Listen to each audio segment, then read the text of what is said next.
제4부 쾌락에 중독된 늑대. 31장 장안 탈출, 목적 없는 여정. 권력의 공백은 피를 부르는 법이다. 동탁이라는 거대한 악이 사라진 장안은 잠시의 해방감에 취했지만 그 뒤를 이은 것은 더 큰 혼돈이었다. 동탁의 잔당이었던 이각과 곽사가 주군의 복수를 명분으로 군사를 이끌고 장안으로 쇄도해왔다. 그들은 동탁보다 더 잔혹하고 통제불능인 야수들이었다. 장군, 어서 결단을 내리셔야 합니다. 이각과 곽사의 군대가 한복관을 넘어 장안으로 향하고 있다는 소식입니다. 진공의 다급한 목소리가 텅 빈 집무실을 울렸다. 하지만 창규는 미동도 하지 않았다. 그는 며칠째 그랬던 것처럼 텅 빈 옥좌에 앉아 허공만을 응시하고 있었다. 그의 주변에는 권력과 명예, 그가 쟁취했다고 믿었던 모든 것들이 있었지만 그의 영혼은 그 어디에도 머물지 못하고 있었다. 장군, 듣고 계십니까? 지금 장군께서 나서지 않으시면 이 모든 것이 물거품이 됩니다. 우리가 이룬 대의, 장안의 백성들, 모든 것을 잃게 된단 말입니다. 진공이 절박하게 외쳤다. 그의 이마에는 식은땀이 흘렀다. 그제야 창규의 시선이 아주 느리게 진공에게로 향했다. 그의 눈은 깊이를 알 수 없는 호수와 같았다. 아무것도 비치지 않는 모든 빛을 집어삼키는 검은 호수. 대의, 그가 나직이 읊조렸다. 그의 입가에 희미한 비웃음이 걸렸다. 내가 언제 그런 것을 위해 싸웠다고 했더냐. 장군, 모든 것을 잃는다고. 나는 애초에 가진 것이 아무것도 없었다. 진공은 할 말을 잃었다. 이 남자의 공허함은 자신이 상상했던 것보다 훨씬 더 깊고 어두웠다. 그는 천하를 손에 넣고도 여전히 아무것도 갖지 못한 사람처럼 말하고 있었다. 왕윤을 비롯한 조정의 관리들은 허둥지둥 대책회의를 열었지만 그들에게는 군사를 움직일 실권이 없었다.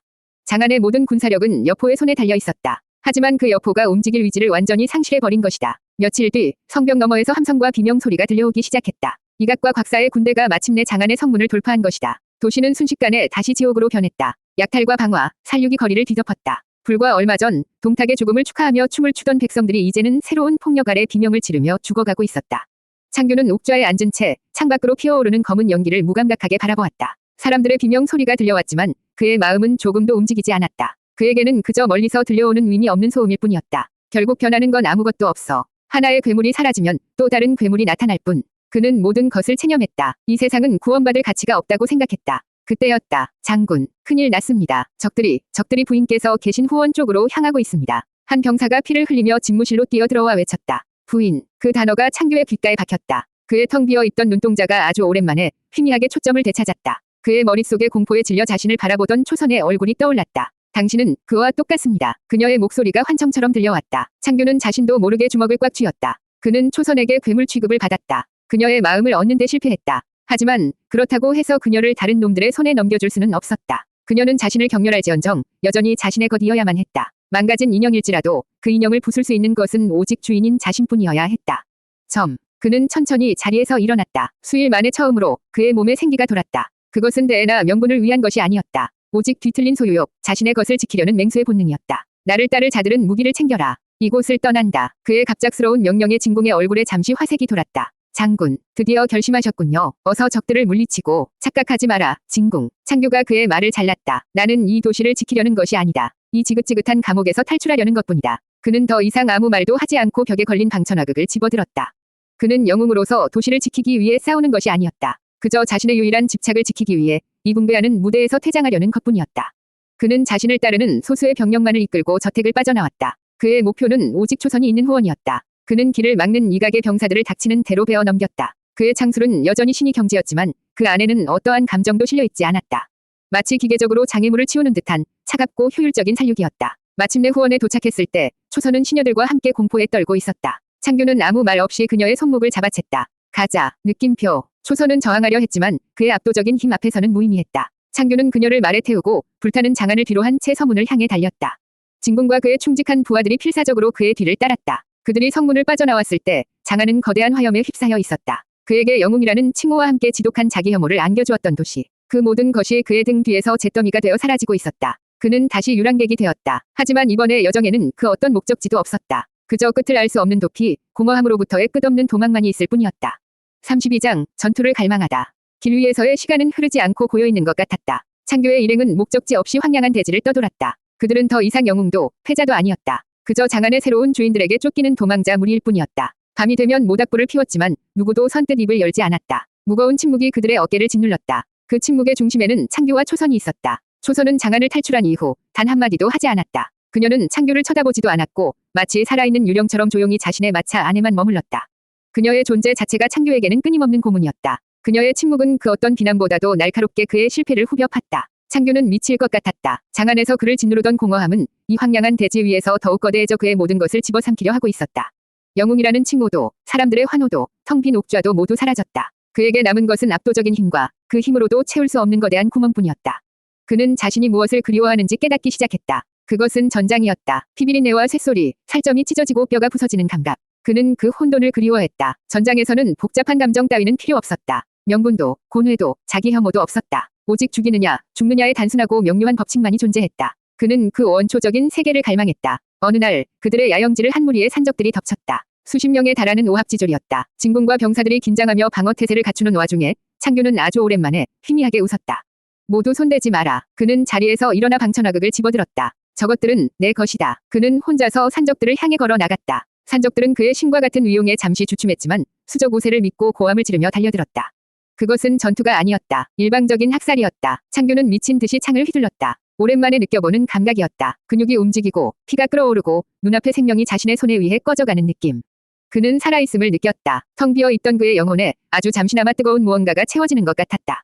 비명 소리가 그에게는 음악처럼 들렸다. 뿜어져 나오는 피는 갈증을 채워주는 감로수와 같았다. 그는 10여 분 만에 산적들을 모조리 시체로 만들었다. 그의 온몸은 피로 흠뻑 젖어 있었다. 그는 거친 숨을 몰아쉬며 만족스러운 표정으로 주변을 둘러보았다. 하지만 그 쾌감은 짧았다. 전투가 끝나자 핏물이 식어가듯 희열도 순식간에 사라졌다. 그리고 그 자리에는 이전보다 더욱 지독한 공허함이 찾아왔다. 부족해. 그는 깨달았다. 이것은 마약과 같았다. 한 번의 투약으로는 더 이상 만족할 수 없었다. 더 강한 자극, 더 거대한 전투, 더 많은 피가 필요했다. 그날 이후 그는 의식적으로 싸움을 찾아다녔다. 그는 길을 막는 작은 성의 수비대를 공격했고 자신들을 의심의 눈초리로 쳐다보는 다른 제후의 순찰대를 몰살했다. 이유도 명분도 없었다. 그저 싸우고 싶다는, 죽이고 싶다는 갈증 때문이었다. 진공은 공포의 진력을 지켜보았다. 자신의 주고는 대의를 위한 투쟁을 하는 것이 아니었다. 그는 그저 자신의 내면의 악마를 잠재우기 위해 무의미한 살육을 벌이고 있었다. 장군, 이래서는 안 됩니다. 우리는 지금 목적지도 없이 힘만 소모하고 있습니다. 우리에게는 근거지가 필요합니다. 대명분이 필요합니다. 어느 전투가 끝난 뒤 진공이 피 묻은 갑옷을 입고 서 있는 창규에게 간절하게 호소했다. 창규는 창끝에 묻은 피를 닦아내며 천천히 그를 돌아보았다. 그의 눈은 쾌락에 중독된 자의 그것처럼 흐릿하게 풀려 있었다. 대의명분, 그가 비웃었다. 이것이 나의 명분이다, 진공. 그는 피 묻은 창끝으로 진공의 턱을 들어 올렸다. 나는 내가 살아있다는 것을 느낄 때만 싸운다. 그리고 나는 오직 누군가를 죽일 때만 내가 살아있다는 것을 느낀다. 진공은 그 차가운 눈빛 앞에서 아무 말도 할 수 없었다. 그는 깨달았다. 자신은 더 이상 영웅을 보좌하는 책사가 아니었다. 그는 그저 쾌락에 중독된 늑대의 옆에서 그가 버리는 피의 향연이 끝나기만을 두려움에 떨며 기다리는 무력한 관찰자일 뿐이었다. 33장, 내 아이디어를 가로챈 박대리, 의 얼굴, 조조. 연주를 칩시다. 어느 날 밤, 모닥불 앞에서 진공이 지도 위에 손가락을 올려놓으며 말했다.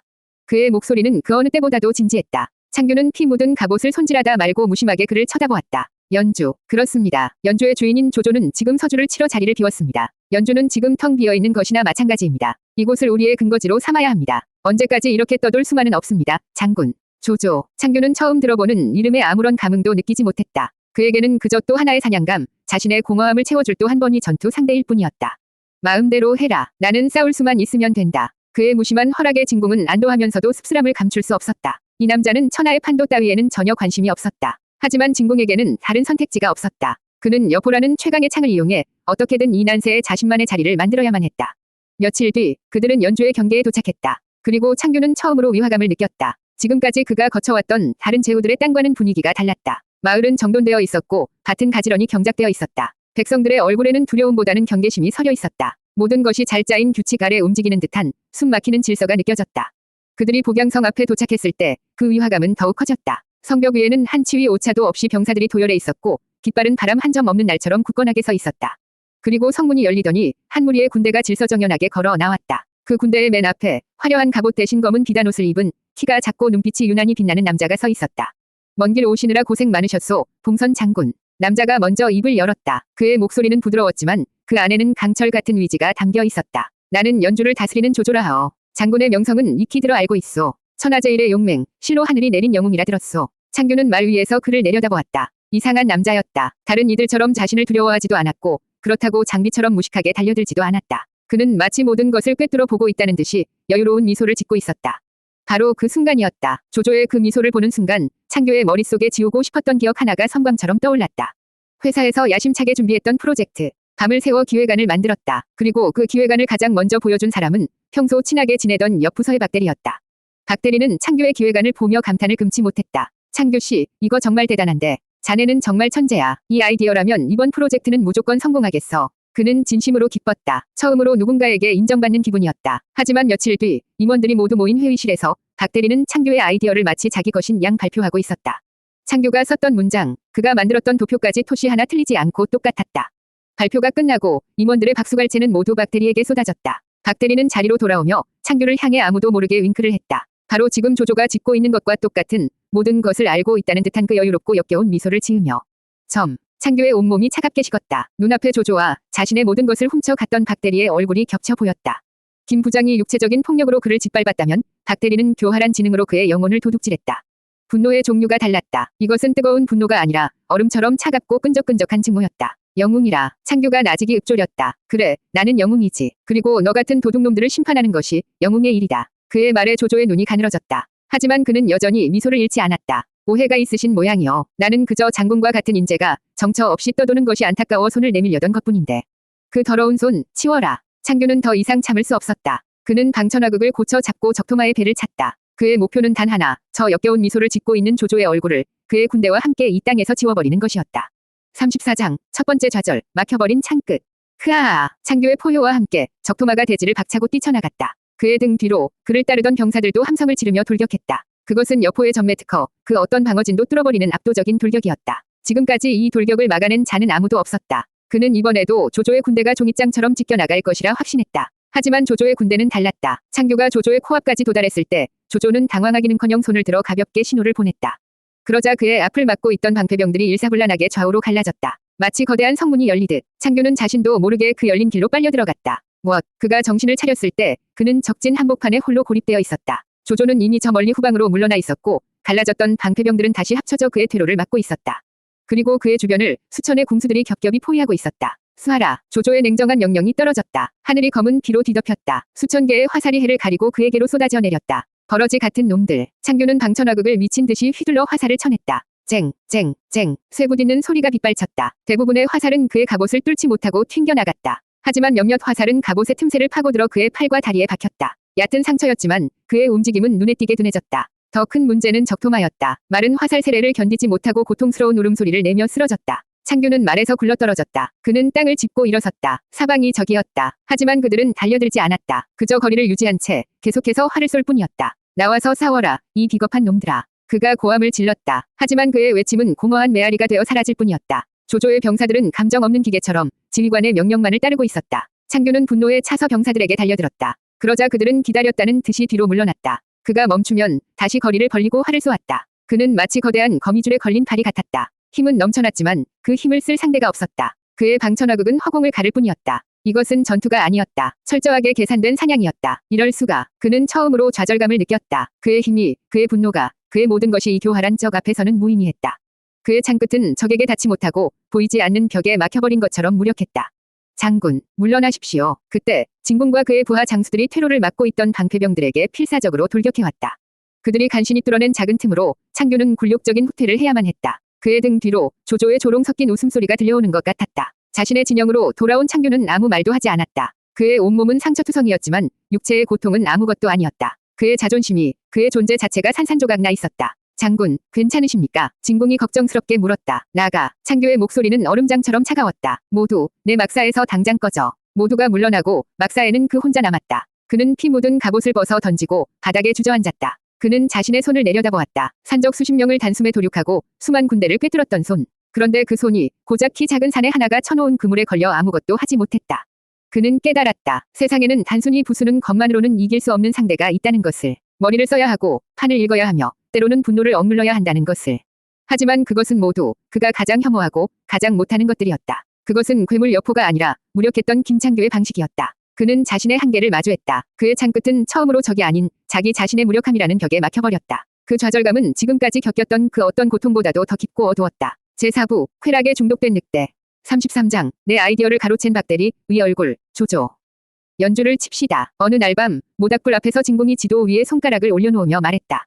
그의 목소리는 그 어느 때보다도 진지했다. 창규는 피 묻은 갑옷을 손질하다 말고 무심하게 그를 쳐다보았다. 연주, 그렇습니다. 연주의 주인인 조조는 지금 서주를 치러 자리를 비웠습니다. 연주는 지금 텅 비어있는 것이나 마찬가지입니다. 이곳을 우리의 근거지로 삼아야 합니다. 언제까지 이렇게 떠돌 수만은 없습니다, 장군. 조조. 창규는 처음 들어보는 이름에 아무런 감흥도 느끼지 못했다. 그에게는 그저 또 하나의 사냥감, 자신의 공허함을 채워줄 또 한 번의 전투 상대일 뿐이었다. 마음대로 해라. 나는 싸울 수만 있으면 된다. 그의 무심한 허락에 진공은 안도하면서도 씁쓸함을 감출 수 없었다. 이 남자는 천하의 판도 따위에는 전혀 관심이 없었다. 하지만 진공에게는 다른 선택지가 없었다. 그는 여포라는 최강의 창을 이용해 어떻게든 이 난세에 자신만의 자리를 만들어야만 했다. 며칠 뒤 그들은 연주의 경계에 도착했다. 그리고 창규는 처음으로 위화감을 느꼈다. 지금까지 그가 거쳐왔던 다른 제후들의 땅과는 분위기가 달랐다. 마을은 정돈되어 있었고 밭은 가지런히 경작되어 있었다. 백성들의 얼굴에는 두려움보다는 경계심이 서려 있었다. 모든 것이 잘 짜인 규칙 아래 움직이는 듯한 숨 막히는 질서가 느껴졌다. 그들이 복양성 앞에 도착했을 때 그 위화감은 더욱 커졌다. 성벽 위에는 한 치위 오차도 없이 병사들이 도열해 있었고 깃발은 바람 한 점 없는 날처럼 굳건하게 서 있었다. 그리고 성문이 열리더니 한 무리의 군대가 질서정연하게 걸어 나왔다. 그 군대의 맨 앞에 화려한 갑옷 대신 검은 비단옷을 입은 키가 작고 눈빛이 유난히 빛나는 남자가 서 있었다. 먼 길 오시느라 고생 많으셨소, 봉선 장군. 남자가 먼저 입을 열었다. 그의 목소리는 부드러웠지만 그 안에는 강철 같은 위지가 담겨 있었다. 나는 연주를 다스리는 조조라 하오. 장군의 명성은 익히 들어 알고 있소. 천하제일의 용맹, 실로 하늘이 내린 영웅이라 들었소. 창규는 말 위에서 그를 내려다보았다. 이상한 남자였다. 다른 이들처럼 자신을 두려워하지도 않았고 그렇다고 장비처럼 무식하게 달려들지도 않았다. 그는 마치 모든 것을 꿰뚫어 보고 있다는 듯이 여유로운 미소를 짓고 있었다. 바로 그 순간이었다. 조조의 그 미소를 보는 순간 창규의 머릿속에 지우고 싶었던 기억 하나가 섬광처럼 떠올랐다. 회사에서 야심차게 준비했던 프로젝트. 밤을 새워 기획안을 만들었다. 그리고 그 기획안을 가장 먼저 보여준 사람은 평소 친하게 지내던 옆 부서의 박대리였다. 박대리는 창규의 기획안을 보며 감탄을 금치 못했다. 창규 씨, 이거 정말 대단한데. 자네는 정말 천재야. 이 아이디어라면 이번 프로젝트는 무조건 성공하겠어. 그는 진심으로 기뻤다. 처음으로 누군가에게 인정받는 기분이었다. 하지만 며칠 뒤 임원들이 모두 모인 회의실에서 박대리는 창규의 아이디어를 마치 자기 것인 양 발표하고 있었다. 창규가 썼던 문장, 그가 만들었던 도표까지 토시 하나 틀리지 않고 똑같았다. 발표가 끝나고 임원들의 박수갈채는 모두 박대리에게 쏟아졌다. 박대리는 자리로 돌아오며 창규를 향해 아무도 모르게 윙크를 했다. 바로 지금 조조가 짓고 있는 것과 똑같은 모든 것을 알고 있다는 듯한 그 여유롭고 역겨운 미소를 지으며 창규의 온몸이 차갑게 식었다. 눈앞에 조조와 자신의 모든 것을 훔쳐갔던 박대리의 얼굴이 겹쳐 보였다. 김 부장이 육체적인 폭력으로 그를 짓밟았다면 박대리는 교활한 지능으로 그의 영혼을 도둑질했다. 분노의 종류가 달랐다. 이것은 뜨거운 분노가 아니라 얼음처럼 차갑고 끈적끈적한 증오였다. 영웅이라. 창규가 나직이 읊조렸다. 그래, 나는 영웅이지. 그리고 너 같은 도둑놈들을 심판하는 것이 영웅의 일이다. 그의 말에 조조의 눈이 가늘어졌다. 하지만 그는 여전히 미소를 잃지 않았다. 오해가 있으신 모양이요. 나는 그저 장군과 같은 인재가 정처 없이 떠도는 것이 안타까워 손을 내밀려던 것뿐인데. 그 더러운 손, 치워라. 창규는 더 이상 참을 수 없었다. 그는 방천화극을 고쳐 잡고 적토마의 배를 찼다. 그의 목표는 단 하나, 저 역겨운 미소를 짓고 있는 조조의 얼굴을 그의 군대와 함께 이 땅에서 지워버리는 것이었다.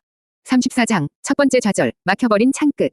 흐아아, 창규의 포효와 함께 적토마가 대지를 박차고 뛰쳐나갔다. 그의 등 뒤로 그를 따르던 병사들도 함성을 지르며 돌격했다. 그것은 여포의 전매 특허, 그 어떤 방어진도 뚫어버리는 압도적인 돌격이었다. 지금까지 이 돌격을 막아낸 자는 아무도 없었다. 그는 이번에도 조조의 군대가 종잇장처럼 찢겨나갈 것이라 확신했다. 하지만 조조의 군대는 달랐다. 창규가 조조의 코앞까지 도달했을 때 조조는 당황하기는커녕 손을 들어 가볍게 신호를 보냈다. 그러자 그의 앞을 막고 있던 방패병들이 일사불란하게 좌우로 갈라졌다. 마치 거대한 성문이 열리듯 창규는 자신도 모르게 그 열린 길로 빨려 들어갔다. 그가 정신을 차렸을 때 그는 적진 한복판에 홀로 고립되어 있었다. 조조는 이미 저 멀리 후방으로 물러나 있었고 갈라졌던 방패병들은 다시 합쳐져 그의 퇴로를 막고 있었다.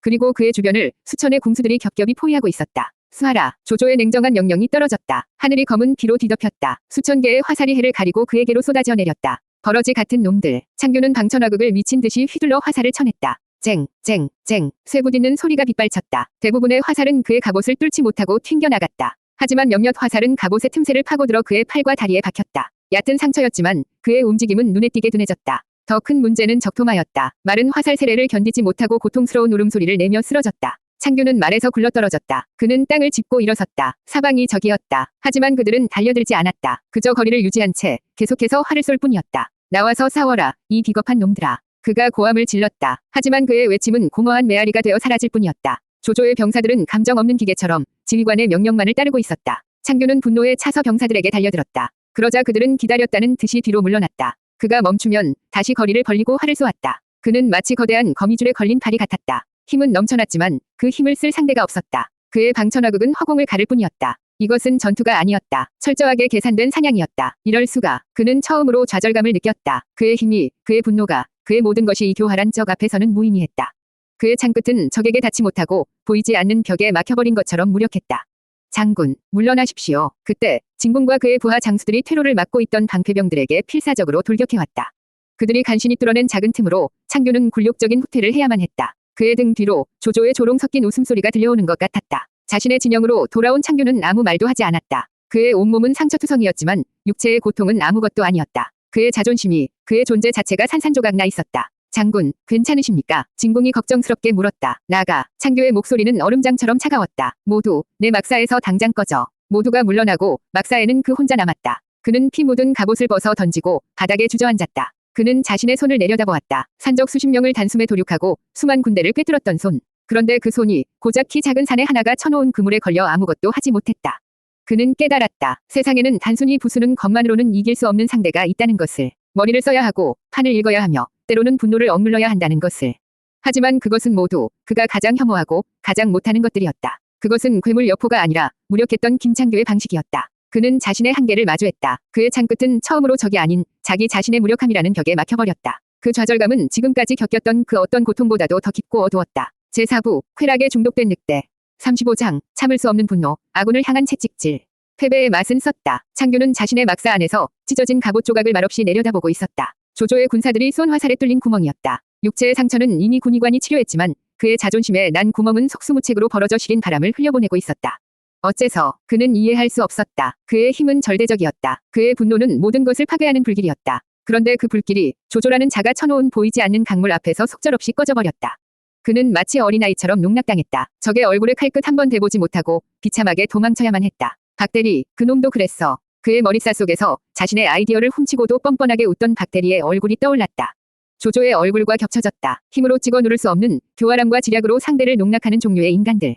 그는 그런 자들에게 평생을 당해왔다. 김창규였을 때도, 그리고 천하의 여포가 된 지금 이 순간까지도. 젠장. 그는 옆에 있던 탁자를 발로 걷어찼다. 둔탁한 소리와 함께 탁자가 뒤집어지고 그 위에 있던 지도와 서류들이 바닥에 어지럽게 흩어졌다.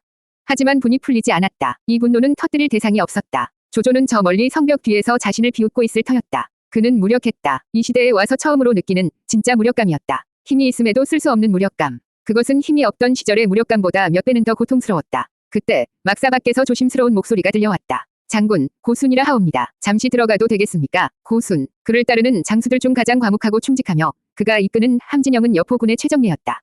창규는 잠시 망설였다. 누구도 만나고 싶지 않았다. 자신의 이 비참한 모습을 보이고 싶지 않았다. 하지만 동시에 누군가에게 이 분노를 쏟아내지 않으면 미쳐버릴 것 같았다. 들어와라. 그의 목소리는 쇳소리처럼 갈라져 나왔다. 고순이 막사 안으로 들어왔다. 그는 엉망이 된 막사의 풍경과 살기로 이글거리는 창규의 눈을 보고도 표정 하나 바꾸지 않았다. 그는 묵묵히 다가와 한쪽 무릎을 꿇고 보고서를 내밀었다. 장군, 어제 전투의 피해 상황을 보고 드립니다. 아군의 전사자는 500을 넘었고 부상자는 그 2배에 달합니다. 특히 장군의 돌격을 따랐던 선봉대의 피해가 막심합니다. 그 담담한 보고가 창규의 귀에는 날카로운 비수처럼 들렸다. 피해가 막심하다고. 선봉대가. 그것은 마치 당신의 어리석은 돌격 때문에 수많은 병사들이 개죽음을 당했다고 말하는 것 같았다.